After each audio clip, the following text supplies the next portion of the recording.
ڕێز و سڵاو بۆیەوە بینەرانی خۆشەویستی تەلەڤیزیۆنی کۆمەڵە. یارمەتی هاوڕێیانی هاوکار ماتوونێتەوە خزمەتتان بۆ پێشکەشکردنی گەشتی هەواڵەکانی سەر لە بەیانی ئەمڕۆی دووشەمە. سەرەتا سەردێڕی چەند هەواڵ.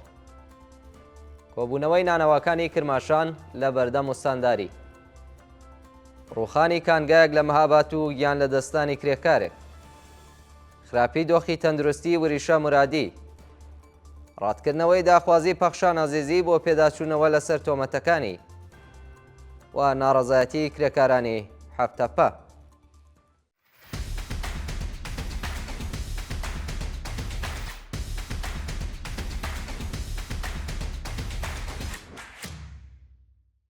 کۆبوونەوەی نانەواکانی کرماشان لە بەردەم وستانداری.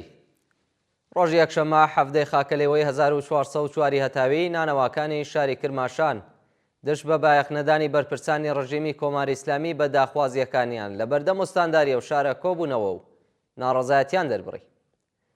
ناڕازیان بە کۆبوونەوە لە بەردەم بینای وستانداری شاری کرماشان دشت بە خراپی دۆخی ژیان و معیشەتیان ناڕەزایەتیان دەربڕی و خوازیاری بایەخنەدانی ڕژیم بە داخوازیەکانیان بەرزکردنەوەی پشکیارد و بەرزکردنەوەی نرخینان بوو. هەروەها بە پێڕاگەاندنی نانەواخانەکانی ئێران ڕێکەوتی بیستی خاکە لێوە ناڕازیان لە بەردەم ناوەندە پەیوەندیدارەکانی ڕژیم کۆ دەبنەوە. ڕووخانی کانگایەک لە مەهاباد و گیان لە دەستانی کرێکارێک. ڕۆژی یەکشەممە هەفتەی خاکە لێوەی 1404 هەتاوی بەهۆی ڕووخانی کانگایەکی بەردی ئاسن لە شارستانی مەهاباد کرێکارێک گیانی لەدەستدا و هەروەها کرێکارێکی دیکەش بە سەختی بریندار بوو. بە پێی هەواڵی گەیشت و پاش ڕووخانی کانگاکە تیمەکانی فریاکەوتن گەیشتونە شوێنی ڕووداوەکە و توانیویانە کرێکارێک بە برینداری لە ژێر دار و پەردوودا دەرپێن و هەروەها کرێکارێکی دیکە بە ناوی حەسەن فەلاح تەمەن 50 ساڵ بەداخەوە بەهۆی سەختی برینەکانیەوە گیانی لەدەستاوە. بە پێی زانیاریەکان هۆکاری ڕووخانی کانگاکە داڕمانی زەوی بووە.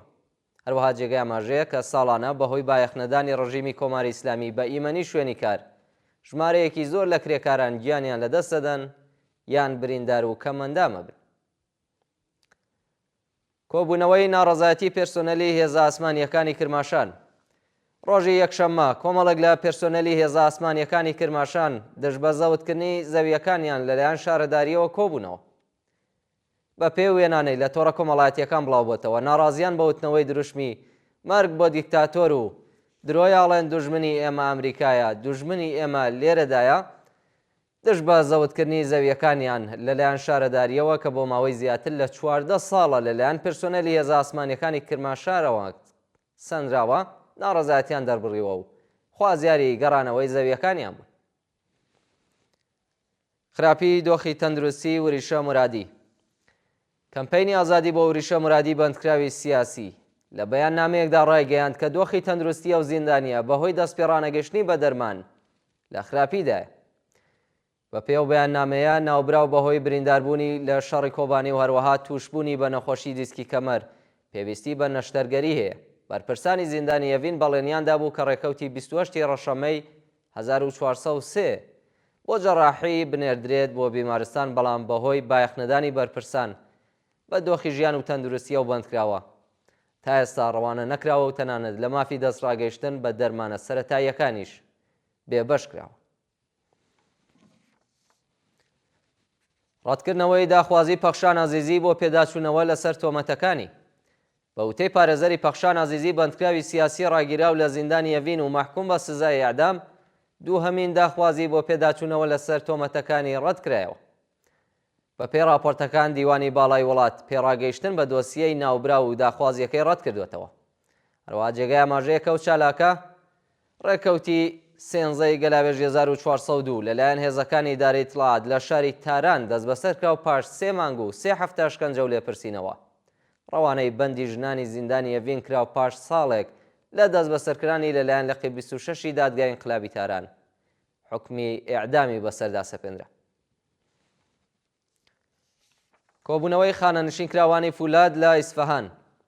ڕۆژی یەکشەممە هەفتەی خاکە لێوەی 1404 هەتاوی خانەنشینکراوانی فولاد لە شاری ئیسفەهان دژ بە کەمبوونی یەغدەستەکانیان کۆبوونەوە و ناڕەزایەتیان دەربڕی. خانەنشینکراوانی ناڕازی دژ بە دۆخی خراپی ژیان و معیشەتیان ناڕزایەتیان دەربڕیوە و خوازیاری پێدانی مەزایە براوەکان، زیادکردنی هەقدەست و بەکردەوە دەراتنی گەڵاڵەی هاوسانسازی، دابینکردنی بیمەی تەکمیلی و هەڵوەشانەوەی بڕیاری دەوڵەت بۆ تێکەڵکردنی سندوقەکانی خانەنشینی بوون.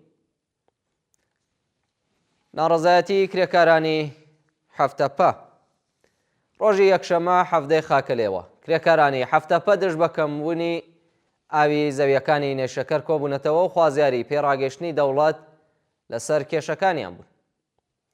ناڕازیان ئاماژەیان بەوە کردووە کە ئاوی دابینکراو لەلایەن شرکەتی ئاوی پارێزگای خوزستانەوە بۆ زەویەکانی نێشەکەری هەفتەپە بە ڕێژەی ساڵی ڕابردوو زۆر کەمتر بۆتەوە و ئەمەش زیانێکی زۆری لە کەشاوەرزان و هەروەها دۆخی ژیان و معیشەتی هەزاران جوتیاری شاغڵ لەسەرە و زەویانە گەیاندووە. کۆبوونەوەی خانەنشینکراوانی تامینی اجتماعی لە چەند شاری ئێران. ڕۆژی یەکشەمە خانەنشینکراوانی تامینی اجتماعی لە شارەکانی تاران، ئاهواز و شوش دژ بە کەمی ئاغداستەکانیان کۆبوونەوە و ناڕزایەتیان دەربڕی. خۆپێشاندەران دژ بە پێدانی هەقدەستە دواخراوەکانیان ببورن، دژ بە پێنەدانی هەقدەستە دواخراوەکان و هەروەها دابین نەکردنی بیمەی دەرمانی ناڕزایەتیان دەربڕیەوە و خوازیاری بەرزکردنەوەی ئاستی هەقدەستەکان بە پێی هێڵی هەژاری بەڕێوەبرنی یاسای هاوسانسازی حقوق، بەکردەوە دەرێنانی مادەی 96 یاسای تامینی اجتماعی، چارەسەرکردنی کێشەکانی بیمەی تەکمیلی، پێدانی پاداشی کۆتایی ساڵ و هەروەها لە بەرچاوگرتنی پێشینەی کارە سەخت و زیانبارەکان. و دوایین هەواڵمان سەبارەتە بە بەردەوامی کۆبوونەوەی کرێکارانی شاغڵ لە کارخانەی مخابرات لە شاری شیراز. ڕۆژی یەکشەمە دووهەمین ڕۆژی بەردەوام کرێکارانی کارخانەی مخابرات لە شیراز دژ بە خراپی دۆخی ژیان و معیشەتیان کۆبوونەوە و ناڕزایەتیان دەربڕی. بە وتەی کرێکارانی ناڕازی ماوەی 5 مانگە هەقدەستیان وەرنەگرتووە و کاتێک داوای داخوازیەکانیان دەکەن بەڕێوەبەرایەتی شرکەتی مخابراتی فارس هەڕەشەی دەرکردنیان لێ دەکات. شایانی باسە کە هەقدەستی کرێکارانی ئەو شرکەتە کەمتر لە هێڵی هەژاریە و ئەو ڕێژەکەمەش بەردەوام دوا دەخرێت. بینەرانی خۆشەویست، گەشتی هەواڵەکانی ئەمڕۆتان پێشکەش کرا. کات و ساتێکی خۆش بۆ هەموو لایەک.